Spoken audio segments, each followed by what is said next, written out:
皆さんこんにちは。歌舞伎 YouTuber の電脳和風です。今日は8月初日の歌舞伎座に来ました。映画国宝の影響もあるんでしょうか。とても大人気です。皆さんにお詫びです。なんと第2部火の鳥がどうしてもチケット取れませんでした。ということで今月歌舞伎座ランキングをお届けしますけども、火の鳥は番外という風にさせていただきます。それでは今月も歌舞伎座に行ってみましょう。まずは5位4位のお知らせです。それでは熱い熱い歌舞伎座に行ってみましょう。レッツゴー。それでは私のランキングを発表します。その前に私のランキングの考え方を説明します。3つあります。1つは私のドーパミンがどうだったか、ドキドキしたかワクワクしたか、または感動で打ち震えたか。2つ目は私がもう一度見たいかと。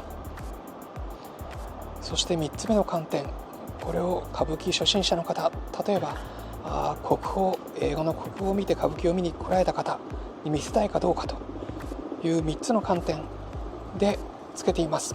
そこはあなたの目で実際に確かめてください。あくまでも一幕見席用の参考です。それでは5位と4位を発表します。今日はその合間に朝の特別イベント、役者さんの挨拶の様子もお届けします。第5位は越後獅子です。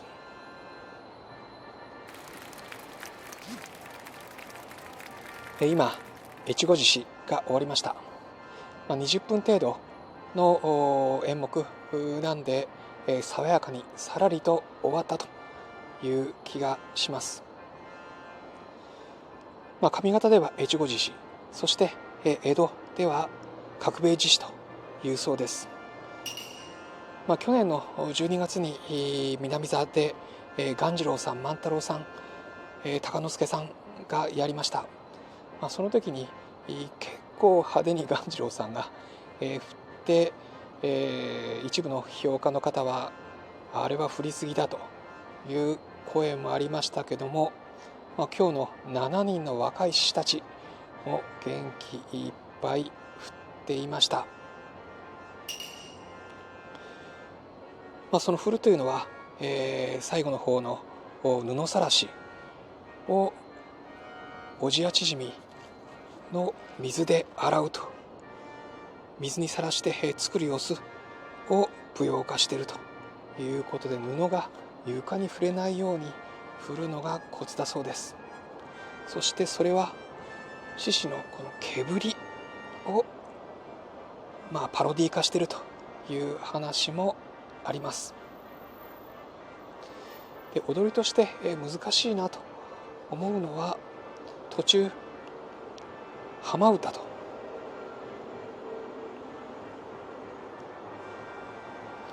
浜歌という、来るか来るかと浜へ出てというところがゆっくりしてるんですよね、踊りがね。で、これを一人一人踊るんですけども、まるでフィギュアの昔あった規定種目を見ているようです。逆にゆっくりなんで、一つ一つの細かい動きをきちんと観客が見るんで難しいと思いました。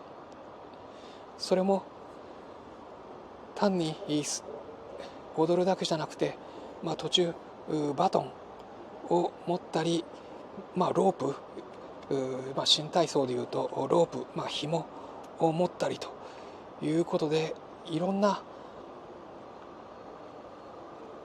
踊りをピタピタピタピタピタと踊る必要があります。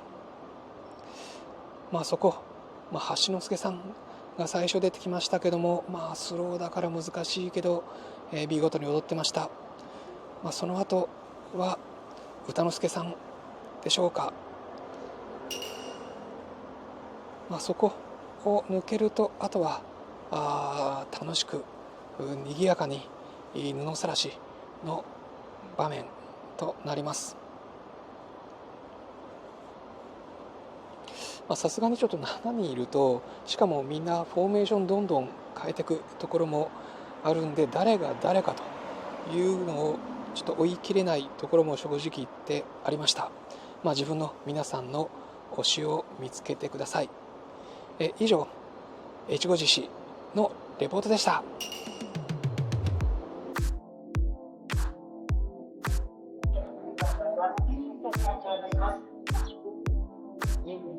中久保でございます。朝早くからまたお集まりくださいましてありがとうございます。農業の季節がやってまいりました。今回は一部3名の新鮮な彩り、そして久しぶりの投影のいい台になって皆さんに楽しんでいただけるようになっていると思います。今、北欧効果で旅がブームになっておりますけど、これをブームで終わらせず、我ら一生懸命作りますので、どうぞ最後までご覧くださいませ。よろしくお願いします。元吉でございます。お暑い中どうもありがとうございます。はい、私はですね、第1部の男、多年ばやりの方でですね、おとまという嘘しかつかない女の役を務めております。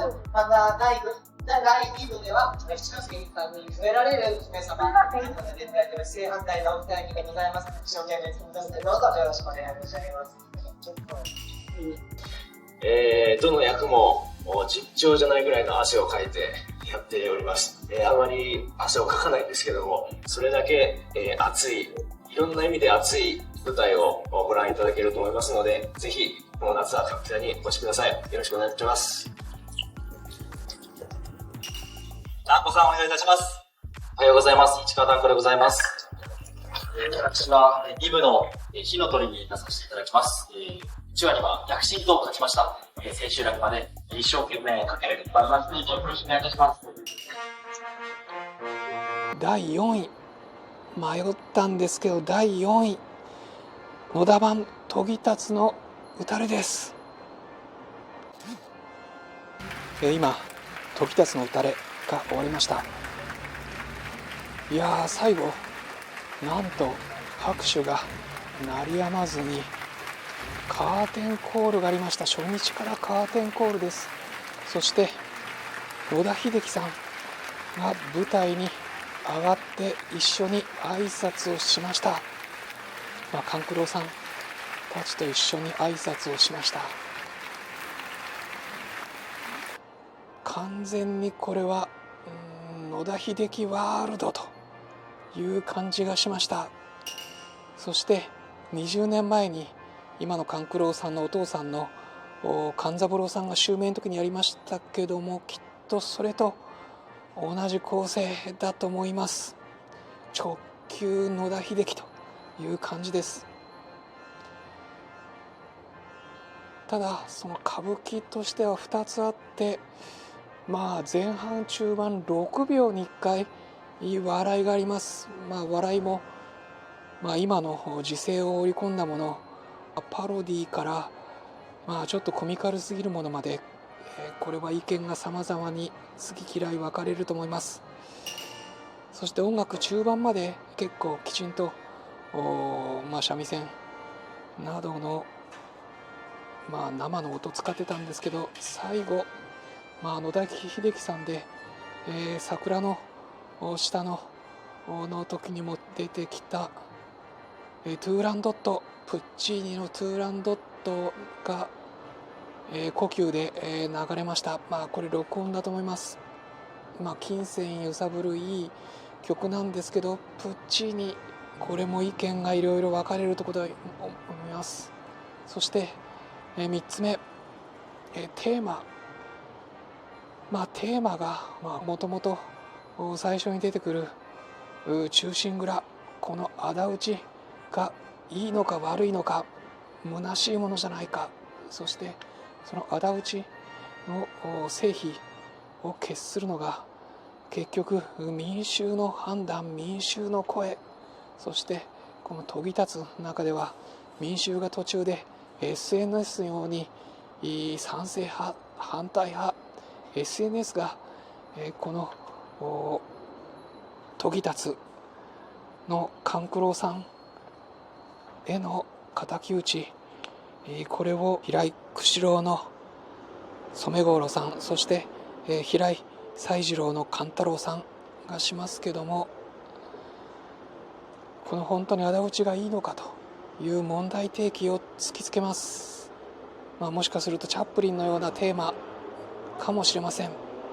そして、最後これネタバレなんで、ネタバレが嫌な人は止めてほしいんですけども、結局トギタツが最後どうしても行きたくて、犬の真似までする。そこで千尺さんの総領官に言われて、結局一旦仇討ちやめます。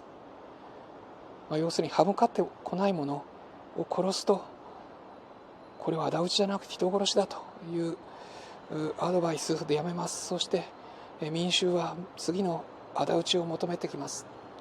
でもそこで犬から人間に助かったと、もみじに俺は生きてると言ったトギタツを最後2人が仇討ちをしてしまいます。でも釈然としない、みんなに褒められるのが嫌だと、染五郎さんの釧路は行って本当に帰るべきかというのも悩みますという、最後すっきりしない問題提起で終わるというところもありましたという、歌舞伎としては賛否両論のトギタツの打たれだと思います。とはいえこの勘九郎さん、勘三郎さんと同じように、長大な量のこのセリフを覚えて、ものすごい早口噛まずに畳みかけるように話すというのは超絶です。そして本当に6秒に1回の笑い、これもすごい。実は今日の公演、一番売り切れているのは第2部ですけども、その次第3部も結構売り切れているそうです。やはり野出秀樹ファンが多いんじゃないかなと思います。ということで、凄さはあるけども、歌舞伎ファンとしてこれが純粋歌舞伎かというと、ちょっとというのが正直な私の感想です。ということで、トギタツの打たれ、野田秀樹&勘九郎さんのオンステージでした。私から万博のお知らせもします。9月の22日から27日まで、電脳バフウィークと名付けて、私の方で公演をポップアップステージ南というところで主催させていただきます。バイリンガル落語、そして、新作の文楽、ゴスペルイン文楽、そして大衆演劇、少しアバンギャルドな、そして、少し、先進性のある伝統芸能をお届けする予定です。ぜひ見に来てください。そして今応援を募っているのが、アメリカから来て、落語公演、バイリンガル落語公演をしてくれるカナダ人落語家のサンシャインさんへの応援です。アメリカ公演の合間を縫って、ちょっと飛行機代をみんなで応援しなくてはいけないということで、ぜひクラファンの応援をよろしくお願いします。来られる方も来られない方もよろしければお願いします。ということで、歌舞伎座でも楽しむ、そして、万博でも一緒に楽しもうということで、新しい伝統芸能を私の方からお届けします。楽しみにしてください。ということで、この8月の歌舞伎座お届けしました。いろいろ変わっている点があります。やはり映画の国宝のヒットによってものすごくお客さんも増えてるし、お客さんの層も少し、若返ってる、または初心者の方も増えていると思います。もう満員で、本当に火の鳥は、私は席が取れませんでした。残念です。皆さんもしよかったらぜひ私に感想を教えてください。コメント書いてください。火の鳥どうでしたでしょうか。そして、実はこの筋書きの構成も変わってます。役者の声、また以前に戻って、一番後ろにまとめて書いてある形になりました。そして、この風鈴の音も爽やかです。うちわのプレゼントもあります。